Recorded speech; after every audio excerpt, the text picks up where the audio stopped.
Assalomu alaykum aziz opa-singillar, kanalimga xush kelibsiz.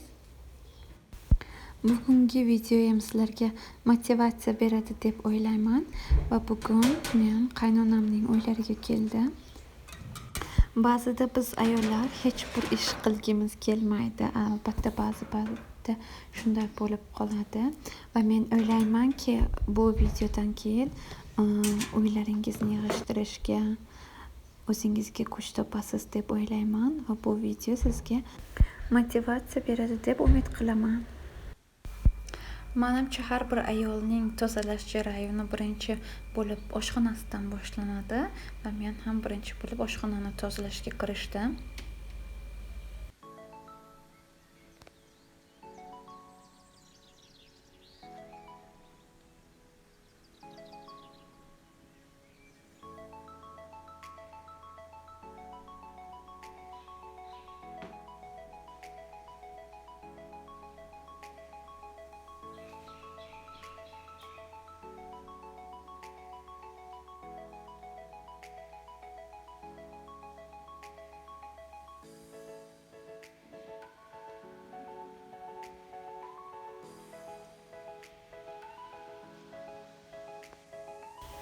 Birinchi bo'lib xolodilnik tozalashdan boshlamoqchiman va xolodilnik ichidagi narsalarni chiqaraman.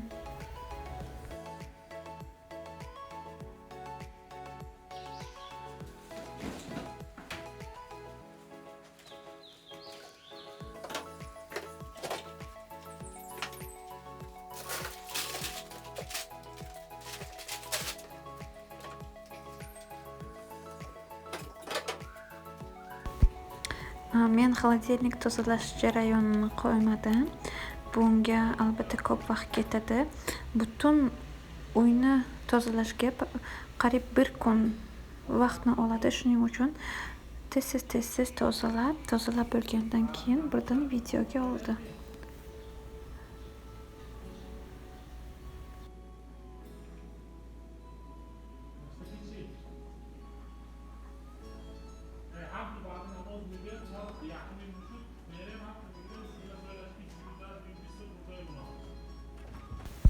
Bu esa muzlatgichimizda muzlarni o'zi kubiklab muzlab beradi avtomatik tarzda.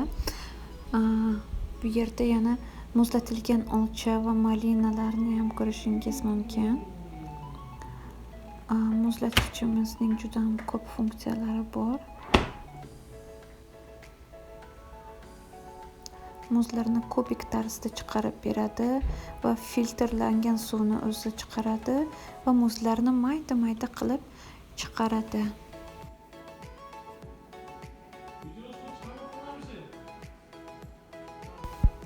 Xolodilnikda ozgina olma bilan olcha bor edi va bularni men hozir kompot qilyapman. Yana ta'mi boshqacha bo'lishi uchun miyata ham solaman.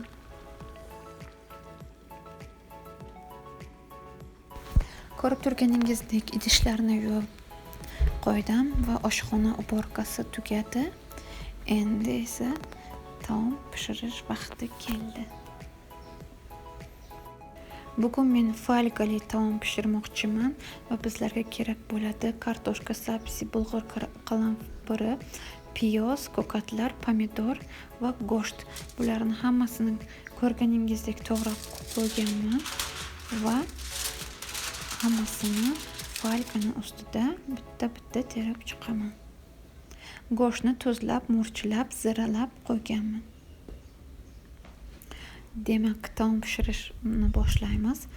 Go'shtni birinchi qavatda teramiz. Keyin mana kartoshka, sabzi, qolgan mahsulotlarni ham ustiga terib chiqamiz.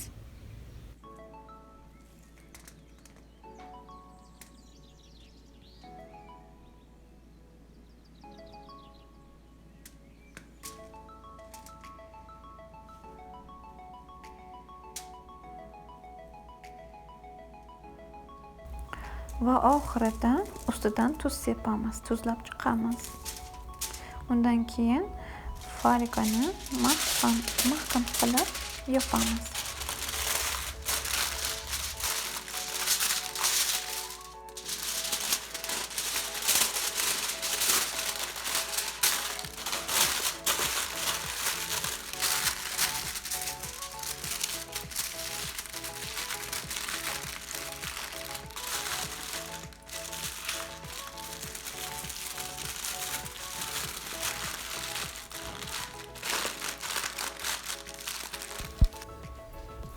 Qolganlari ham xuddi shunday tarzda bo'ladi.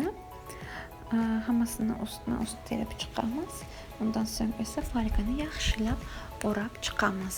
Suvi to'kilib ketmasligi uchun.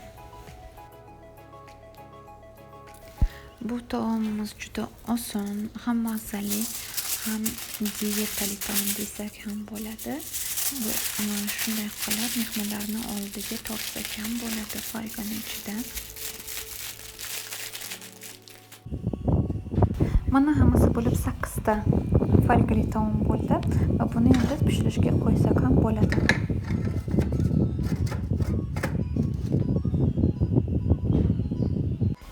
Manti qozonda qopog'ini yopib baland olovda pishiramiz.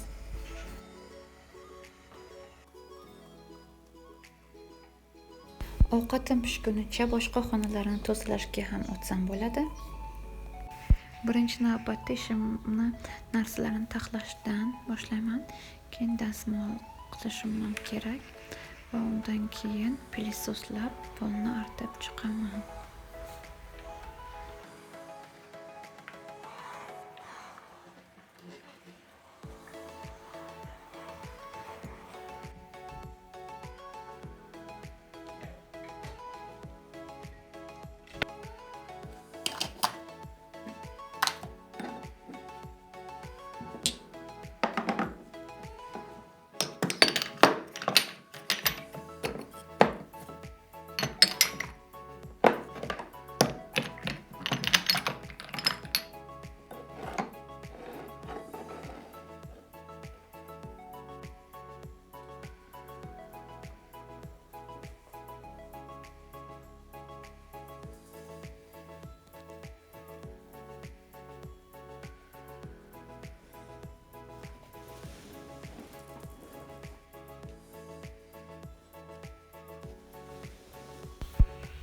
Mana navbat pilisosga ham yetib keldi.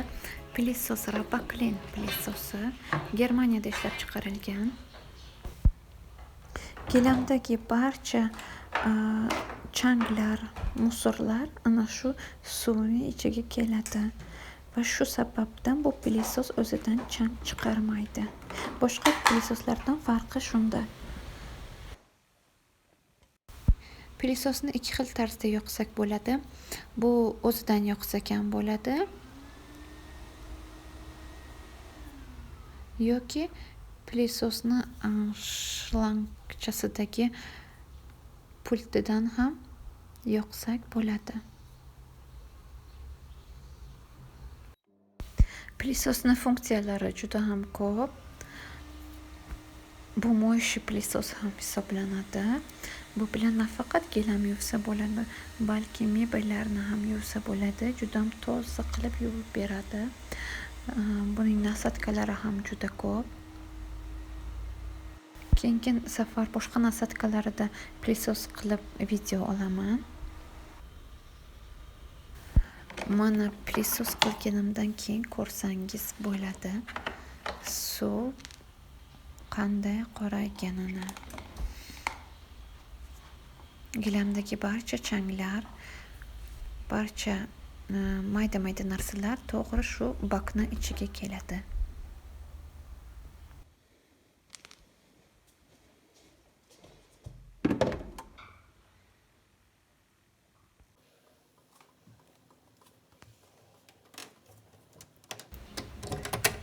Bu xonamiz ham toza bo'ldi. Endi navbat zalga. Zalni ham xuddi shunday narsalarini yig'ishtirib, changlarini artib, pilisoslab chiqaman.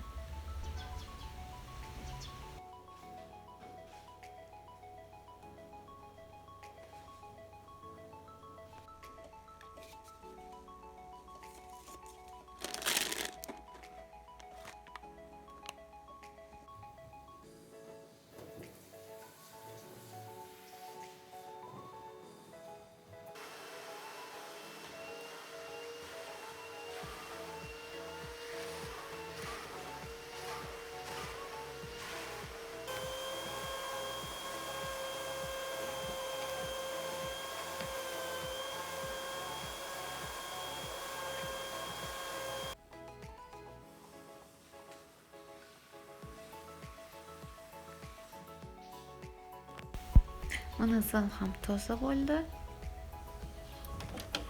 Endigi navbat esa mehmonlarni kutib oladigan zalga navbat keldi.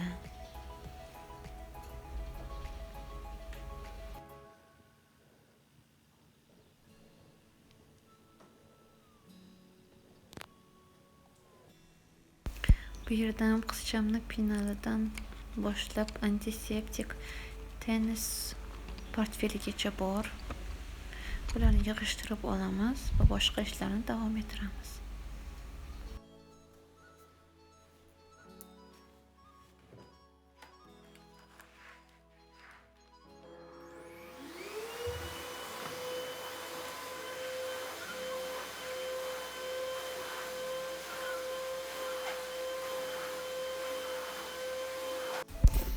Mening qaynonam posudalarni juda ham yaxshi ko'radilar.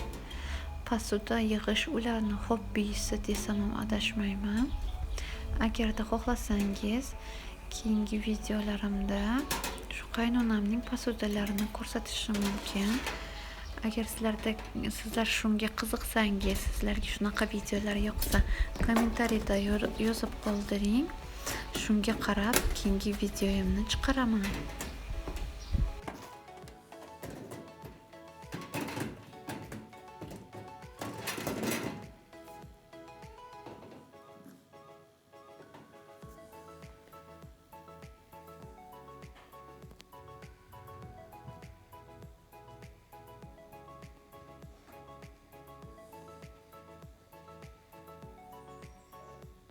Ishlarni bo'lgunimcha ovqatim ham pishib qoldi. Juda ham mazali chiqdi. Hidi ham juda ham yoqimli. Sizlar ham tayyorlab ko'rsangiz bo'ladi va mazasi sizlarga juda ham yoqadi deb umid qilaman.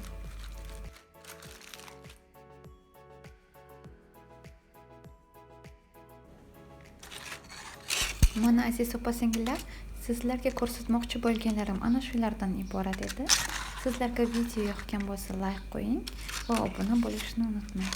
Sog' omon bo'ling.